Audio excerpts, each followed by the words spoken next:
बिस्मिल्लाहिर्रहमानिर्रहीम। अस्सलाम वालेकुम दोस्तों, सरसों की फसल या तो पक चुकी है या फिर पकने के करीब है। इस वीडियो बनाने का मकसद सिर्फ़ और सिर्फ आपको याद दहानी कराना है। बाज़ औक़ात हम पकी पकाई फसल का नुकसान कर बैठते हैं। जब हम सरसों की फसल को बहुत जल्दी काट लेते हैं या फिर सरसों की फसल को ज़्यादा देर तक खेत में ही खड़ा रहने देते हैं। अगर हम फसल को कच्चा काटते हैं तो दाना बाद में पिचक जाता है, जिसकी वजह से 5 से 6 मन एवरेज हमारी कम हो जाती है। अगर हम उसी फसल को देर से काटते हैं तो फसल की जो फली होती है वो सूख जाती है। जब फली सूखती है तो वो दाने को खेत में गिरा देती है। इस सूरत में इससे भी ज़्यादा हमारा नुकसान हो जाता है। यूँ हमारी की कराई मेहनत और इन्वेस्टमेंट ख़राब हो जाती है। 5 से 6 मन अगर एवरेज कम आती है तो इसका मतलब है कि आपने 2 DAP बोरी खाद का नुकसान कर दिया, वो भी अपने हाथों से। अल्लाह का शुक्र है कि इस दफ़ा कोरा नहीं पड़ा और ना ही बारिशों से सरसों ख़राब हुई। बारिशें ना होने से गंदम की फसल काफ़ी मुतासर हुई है, जबकि जो सरसों का काश्तकार था, सरसों जिन लोगों ने बोई थी वो फ़ायदे में रहे हैं। पिछले साल बारिशें ज़्यादा हुई थीं तो सरसों के काश्तकारों को बहुत ज़्यादा नुकसान हुआ था, जिसमें हम भी शामिल थे। पिछले साल हमारी सरसों की फसल ने 3 दफ़ा फोट की थी। जब भी बारिश होती तो बारिश के बाद तेज़ हवा चलती, जिससे फसल एक साइड को झुक जाती। पौधों पर लगा हुआ फल पौधों के अपने दबाव से या फिर फंगस की वजह से दोस्तों ख़राब हो जाता। पिछले साल यके बाद दीगरे बारिशों के 3 स्पेल हुए थे। हर स्पेल के बाद पहले से लगा हुआ फ्रूट वो ख़राब हो जाता था।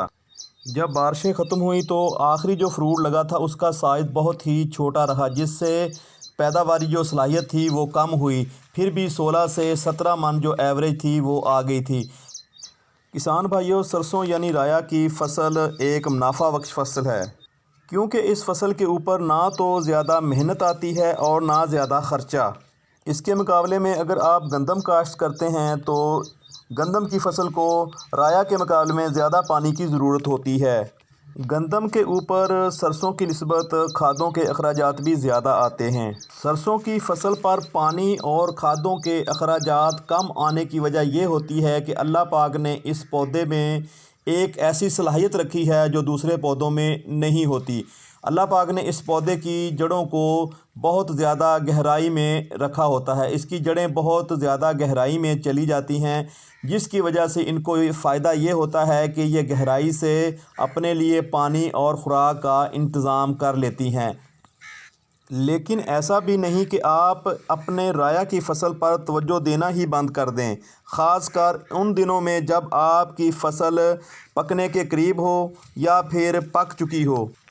दोस्तों, अगर आपने राया पछेता काश्त किया हुआ है तो फिर तो आपको अभी भी उस राया को पानी देना होगा।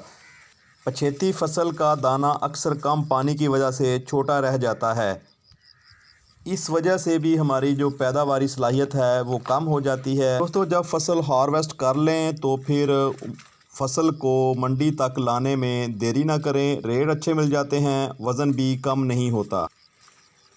किसान भाइयों, सरसों की फसल हर लिहाज से मुनाफा बख्श फसल है। अगर 20 मन एवरेज भी आ जाए, 6000 उसका रेट हो तो 1,20,000 की हो गई। अमूमन 25 मन एवरेज तो आ ही जाती है, जो सीधी सीधी 1.5 लाख की बनती है। अगर कम से कम जो रेट हो जो वो 6000 हो। सरसों काश्त करने का एक फ़ायदा ये भी होता है, सरसों वाले खेत में आप अगेती फसल नरमा यानी कपास को काश्त कर सकते हैं। अगर आप कोई फसल काश्त ना भी करें तो भी आप अगली फसल के लिए खेत अच्छी तरह तैयार कर सकते हैं। ज़मीन को खाली रखने से ज़मीन की पैदावारी सलाहियत बढ़ जाती है, मिट्टी में मौजूद नुकसानदेह बैक्टीरिया और फंगस तल्फ़ हो जाती है।